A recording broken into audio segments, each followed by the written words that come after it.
θα έρθει πτώμα από την πάρτια του και θα μάθει για το μωρό στην κοιλιά της γυναίκας του. Και θα του έρθει καλά κέφαλα. Μετά πηγαίνει στο νοσοκομείο και μαθαίνει πως το μωρό του βρίσκεται στην κοιλιά μιας άλλης γυναίκας. Και του έρχεται δεύτερο καλά κέφαλα. Πάει στον άντρα της άλλης γυναίκας και θα του πει: με συγχωρείτε κύριε, το μωρό που έβαλα στην κοιλιά της δικιάς μου γυναίκας βρίσκεται πια στην κοιλιά της δικιάς σας.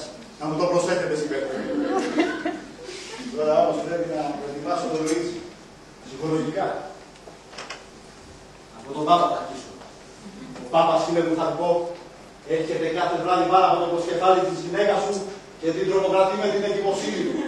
Υπάρχει στο χάμιλο του, είναι αμαρτία. Ωραίος και ο Πάπας. Εδώ ο κόσμος χάνεται, ο νους του στο χάρτη. Τι μυρωδία να σας. Σαν ξύλο. Σαν σαλαμούρα. Λοιπόν, ποτέ δεν φανταζόμουν ότι πριν γεννηθούμε, μένουμε 9 μήνες μέσα στη σαλαμούρα.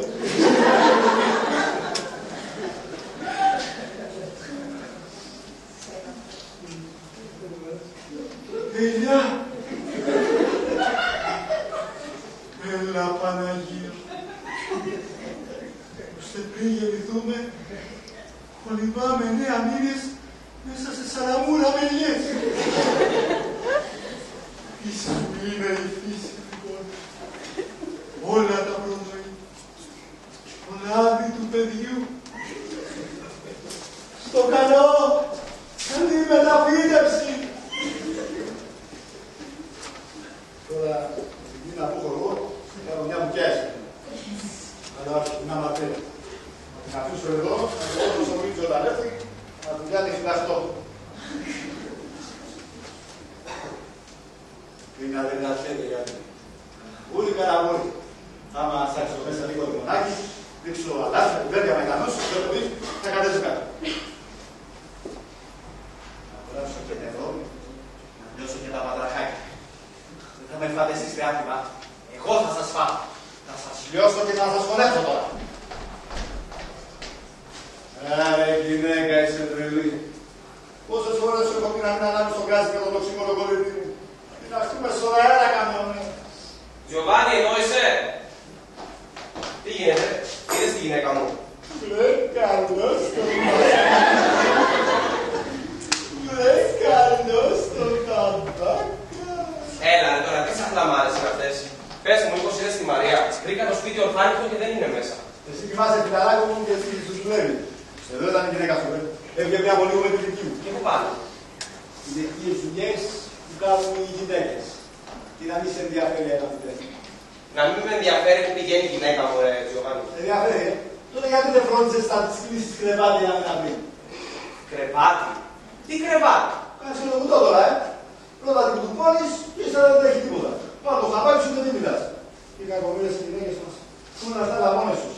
Να κρατήσουν 9 μήνες το παιδί μέσα στη σαλαμούρα, να το κεντήσουν, να το μεγαλώσουν, να το ξεσκαρτήσουν. Τι παραγωμάρες μου λες ρε τόση ώρα, μπορώ να καταλάβω. Σου εξηγώ, βρήκα το σπίτι ορθάνικτο και η Μαρία δεν είναι μέσα. Και ούτε μου έχει αφήσει ένα σημειωματάκι. Και εσύ μου λες τώρα για χάπια και σαλαμούρες. Τρελάθηκες. Γιατί να σου αφήσει τη σημειωματάκι, αφού θα γύρισε το βράδυ. Το βράδυ θα γύρισα, αλλά μπλοκάραμε το τρένο και τέρμα. Μπλοκάρατε το τρένο. Ταξιδεύαμε, παιδί μου, με το τρένο να πάμε στην βάρδιά μας και ανακαλύπτουμε ότι τα εισιτήρια ακρίβηναν 30%. Εσείς επιτάξατε το τρένο. Αλλά τραβάει κάποιος το σήμα κινδύνου, σταματάει το τρένο, χυμάμε όλοι κάτω και τον μπλοκάρουμε. Ούτε βοηθητικό τρενάκι δεν κουνιότανε. Ναι, εσύ δεν τρέπεστε. Οι άλλοι επιβάτες τι στέγανε. Μα όλοι μαζί τον μπλοκάραμε. Ακόμα και 2 παπάδες που πηγαίνανε σε ένα γάμο. Είναι ανόητα πράγματα. Ακριβώς αυτό τους είπα και εγώ. Κάναμε τόση φασαρία, βρε ηλίθιοι, τους φώναζα. Μόνο για φθηνότερο εισιτήριο. Εγώ προτείνω να ζητήσουμε τζάμπα εισιτήριο. Ακριβένετε τα πράγματα, κύριε. Και εμείς δεν πληρώνουμε. Δεν πληρώνουμε.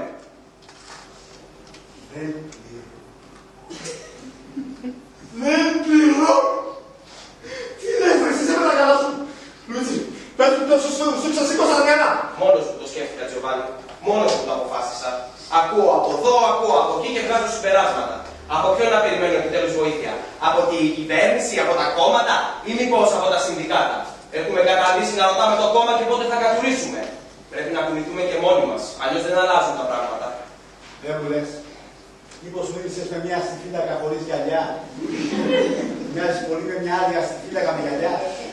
Με τι να μίλησα?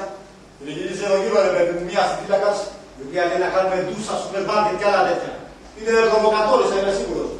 Να κάτσε να δω, μήπως είναι εδώ έξω, να σας ακούσει το καράκι, να ακούσει μέσα.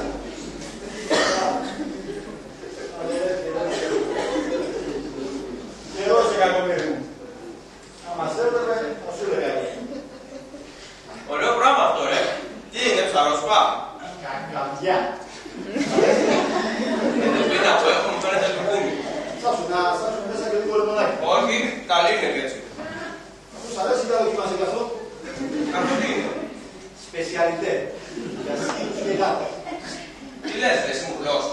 Όχι, είμαι τελετικός. Θα το παγάς. Θα με δοκιμάσαι μέχρι το να μας. Λουκούμι. Εσύ το φτιάξες. Εγώ, ακόμα μία σπεσιαλιτέ. Καναβούρι για καναρίνια. Λέσχος. Αυτό ρε είναι πρωτοκιάρος όλα τα σαλόνια.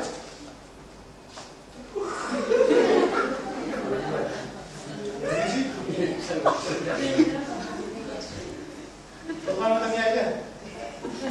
Τι έγινε? Τι είναι πάρα? Γιατί? Φάγες την ελιά του παιδιού σου. Την ελιά του παιδιού μου? Ποια είναι του παιδιού μου, ρε Τζιοβάνι? Άιντε άμα του. Δεν ξέρεις ότι πριν γεννηθούμε, ότι πάμε 9 μήνες μέσα στη Σαλαμούρα. Ύστερα σπάνε τα νερά και... Να σπάσε καλά, Λούτσι. Θα σου τα πω από την αρχή. Τζιοβάνι! Έχεις πάει σε κανένα γιατρό τώρα τελευταία? Εσύ να πας σε γιατρό. Γιατί εσύ δεν σε κάνεις μαλακομάρας. Α, του λέει να μην πληρώνει εισιτήριο. Να το πληρώνει η επιχείρηση. Να μπει και το ταξίδι μέσα στο ωράριο, έτσι κι αλλιώς για το αυθεντικό ταξιδεύουμε. Σιγά μην ζητάμε να πληρωνόμαστε και την ώρα του ύπνου για να είμαστε εντάξει στη δουλειά μας. Να φέρουμε και κανένα ερωτικό επίδομα για τις γυναίκες μας. Βεβαίως ερωτικό επίδομα. Γιατί όχι? Ποιος θα τραβάει όλα σε αυτή τη ζωή? Οι γυναίκες μας. Ποιος μας δίνει κουράγιο όταν μας πιάνει η μαύρη απελπισία με αυτή τη σκατένια ζωή που ζούμε? Οι γυναίκες μας. Όχι και σκατένια ζωή, περίμενε. Η ζωή μας έχει φτιάξει πια. Και ψυγείο και κουζίνα και από μια τηλεόραση σε κάθε δωμάτιο. Όταν γυρνάς το βράδυ από τη δουλειά σου πτώμα, πες μου σε παρακαλώ, έχεις κανένα κουράγιο να κάτσεις να δεις τηλεόραση? Εδώ που τα λέμε έχεις δίκιο. Και αυτά τα σκατά που δείχνει μάλιστα. Όλα τα ίδια και τα ίδια. Διαφημίσεις, πιστολίδι, μπλα και ξεπραγμένα. Τα ίδια και στο κινηματογράφο. Πας ένα Σαββατοκύριακο να δεις ένα εργάκι και πέφτεις πάνω σε κουλτούρα ή σαχλαμάρα. Δεν συμβάσα και εγώ προχθές. Για μασακάτι κριτικές ύμνους. Και ωραίος τίτλος. Μαμαστάρια μυστήρια. Αρχίζει το φιλμ και δεν καταλαβαίνω τίποτα. Να πας άμα μιας παλιάς, λέει, επειδή παλιώτους ακουζούσαμε, λέει, να πας τον ένα στον άλλο. Ρωτάω τον διπλανό μου, συγγνώμη κύριε, τι έργο είναι αυτό? Πρωτοποριακό μου λέει. Δεν πήγαμε βιβλίο. Γι' αυτό σου λέω, Τζιοβάνι, σκατένια ζωή. Η γλυκιά ζωή δεν είναι για μας. Είναι για αυτούς που παίζουν στο χρηματιστήριο ολόκληρες περιουσίες. Τώρα, στο χρηματιστήριο κόλαση είναι τα πράγματα. Κόλαση είναι για τα χορόιδα που πουλάνε τα σπιτάκια τους να τα κάνουν μετοχές. Οι ηλίθιοι. Για τα μεγάλα κεφάλια όμως το χρηματιστήριο είναι παράδεισος. Ακόμα και ο Πάπας, δε. Ξέρεις πόσες χιλιάδες μετοχές έχει ο Πάπας? Τώρα τι μου το θύμισες στον Πάπα. Ο Πάπας το πρωί παίζει τις μετοχές του στο χρηματιστήριο και το βράδυ λογοκρατεί τις γυναίκες μας με την εγκυμοσύνη. Είναι έγκυος ο Πάπας. Εγκυμοσύνη της γυναίκας. Τι δουλειά έχει τώρα η γυναίκα μου? Κάθε βράδυ, δίπλα σου, Κάθε βράδυ. Η γυναίκα μου με τον Πάπα. παίρνει το χάπι τέχνων. Α, λέω κι εγώ. Η Μαρία δεν παίρνει χάπι. Δεν της χρειάζεται. Ποιος το είπε? Δεν υπάρχει λόγος να το πάρει. Η Μαρία δεν πιάνει παιδιά. Ο γιατρός μας είπε ότι έχει κάποια ανομαλία. Ο γιατρός δεν έχει την ανομαλία. Η Μαρία σου πιάνει και μαλακιάνει παιδιά. Είναι ήδη 5 μηνών. Τι λες ρε, θα με τρελάνεις αφού δεν έχει καθόλου κοιλιά. Σπάσκον η ηρώσα. Ξεφάσκος όπως σήμερα, το εμάμε μια κοιλάδα. Τι πάλα από μάρες λες ρε. Δηλαδή μου τη σπάσα τα νερά εδώ λίγο. Να, μύρισε. Μύρισε. Σαλαμούρα του παιδιού σου. Έλα. Τι σαλαμούρες. πες. Μια μαλσαντίνα και εσύ ο ίδιος του διαμονίμου. Λοιπόν, κόψε την πλάκα και πες μου πού είναι η Μαρία. Στο γυναικολογικό κέντρο σου λέω, εκεί που κάνουν τις μεταφυτεύσεις. Και ποιες μεταφυτεύσεις, ρε τρελέ. Ω, με αυτά δεν ξέρεις. Εσύ είσαι νερός αστοιχείωτος, αδερφάκι μου. Έτσι, πρόσεξε με καλά για να καταλάβεις. Παίρνει το DNA σου από τη κοιλιά της γυναίκας που δεν κρατάει παιδιά και το μεταφυτεύει στην κοιλιά μιας άλλης γυναίκας που κρατάει. Και μέσα σε 9 μήνες να μια συναδρίδα. Συναδρίδα. Συναδρίδα, που εξαρτάται από το δόλωμα του πατέρα. Βρε, θα σε σκοτώσω, βρε. Θα σε σκοτώσω άμα δεν μου πεις που είναι η Μαρία. Άνοιξε το τηλεφωνικό κατάλογο. Να πάρουμε εκείνο το κέντρο που λες. Δεν έχω τηλεφωνικό κατάλογο. Γιατί δεν έχεις? Αφού δεν έχω τηλέφωνο, μην να το κάνω κατάλογο. Στην Ιβάρδα, και εδώ κοντά. Έλα, πάμε γρήγορα. Σιγά, μην βιάζεσαι. Μέχρι να βρούμε και μια απλόχη γυναίκα να το μεταφυτεύσουμε εδώ κοντά. Έχουμε καιρό. Ποια πρόχειρη γυναίκα θα βρούμε να το μεταφυτεύσουμε? Κάποια που θα είναι δίπλα της. Η Ρόζα μου θα είναι δίπλα της. Άρα, στη Ρόζα μου θα το μεταφυτεύσουμε. Ρόζα μου, λέμψτερη μου, βγες καστρωμένη θα μου γυρίσεις. Η γυναίκα μου, Λουίση, θα γίνει μητέρα. Άρα κι εγώ θα γίνω πατέρας. Όχι, εγώ θα γίνω πατέρας. Εγώ θα γίνω πατέρας. Το παιδί θα μείνει στην κοιλιά που βγαίνει, όχι στην κοιλιά που μπαίνει. Δικό μου είναι το παιδί. Το παιδί είναι δικό μου. Το παιδί είναι δικό μου. Παιδί μου!